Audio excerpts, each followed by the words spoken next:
ബ്യൂർവെസ്നിക് missile പരീക്ഷണം നടത്തിയ പശ്ചാത്തലത്തിൽ റഷ്യൻ പ്രസിഡന്റ് വ്ളാഡിമിർ പുടിന് മുന്നറിയിപ്പുമായി American president Donald Trump. Missile പരീക്ഷണം നടത്തുകയല്ല, യുക്രൈനിൽ യുദ്ധം അവസാനിപ്പിക്കുകയാണ് വേണ്ടതെന്നും ട്രംപ്. ഒരാഴ്ച കൊണ്ട് അവസാനിപ്പിക്കാവുന്ന യുദ്ധം 4 വർഷം നീണ്ടുപോയി. ഈ പ്രശ്നത്തിലാണ് പരിഹാരം ഉണ്ടാകേണ്ടതെന്നും ട്രംപ് പറഞ്ഞു.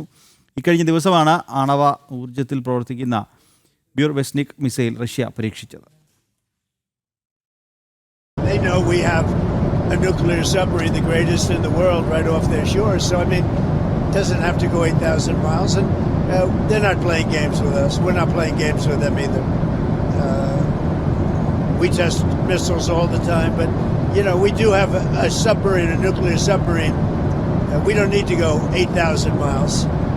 And I don't think it's an appropriate thing for Putin to be saying either, by the way. He ought to get the war ended.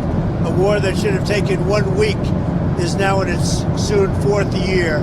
That's what he ought to do instead of testing missiles. ഐസൻ ഈ വാർത്തയുടെ വിശദാംശങ്ങൾ. ഇക്കഴിഞ്ഞ ദിവസമാണ് ബ്യൂർവെസ്നിക് missile Russia പരീക്ഷിച്ചത്. ഈ മിസൈലിന്റെ പ്രത്യേകത എന്ന് പറയുന്നത് തന്നെ ലോകത്ത് ആദ്യമായി ന്യൂക്ലിയർ ഊർജ്ജത്തിൽ പ്രൊപ്പൽ ചെയ്യുന്ന ഒരു മിസൈലാണ്.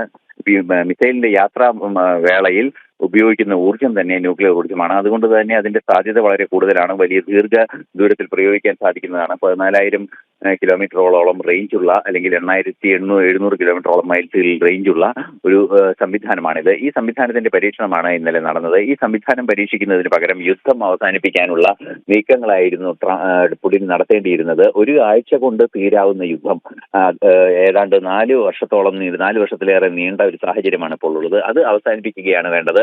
മിസൈൽ പരീക്ഷണത്തിനെല്ലാം മുൻതൂക്കം നൽകേണ്ടത് എന്നും അദ്ദേഹം പറഞ്ഞു. മാത്രമല്ല, ന്യൂക്ലിയർ സബ്മറൈനുകൾ തങ്ങൾക്ക് ധാരാളമായി ഉണ്ട്. അതുകൊണ്ട് തന്നെ ഇത്തരത്തിലുള്ള ലോങ് റേഞ്ച് മിസൈലുകൾ തങ്ങൾക്ക് പ്രയോജനപ്പെടുത്തേണ്ട സാഹചര്യമില്ലെന്നും ട്രംപ് അറിയിക്കുകയും ചെയ്തു. തീർച്ചയായും റഷ്യയുടെ ഈ യുദ്ധം സംബന്ധിച്ച നിലപാടുകളിലെ വിമർശനമാണ് മുന്നോട്ട് വയ്ക്കുന്നത് എങ്കിൽ കൂടി അത്യാധുനിക സൈനിക സംവിധാനങ്ങൾ റഷ്യ ഒരുക്കുന്നതിനെതിരായ ഒരു പ്രതിഷേധവും അതുപോലെ തന്നെ അമേരിക്കയുമായി മത്സരിക്കുന്നു എന്ന രീതിയിലുള്ള ഒരു വ്യാഖ്യാനവും ട്രംപിന്റെ ഭാഗത്തു നിന്നുണ്ടാകുന്നുണ്ട്. ഇത് തന്നെയായാലും ഇന്നലെ നടത്തിയ ബ്യൂർവെസ്നിക് മിസൈലിന്റെ പരീക്ഷണത്തെ അത്ര സുഖകരമായി അല്ല അമേരിക്ക നോക്കിക്കാണുന്നത് എന്ന് അദ്ദേഹത്തിന്റെ വാക്കുകളിൽ നിന്നും വ്യക്തമാണ്.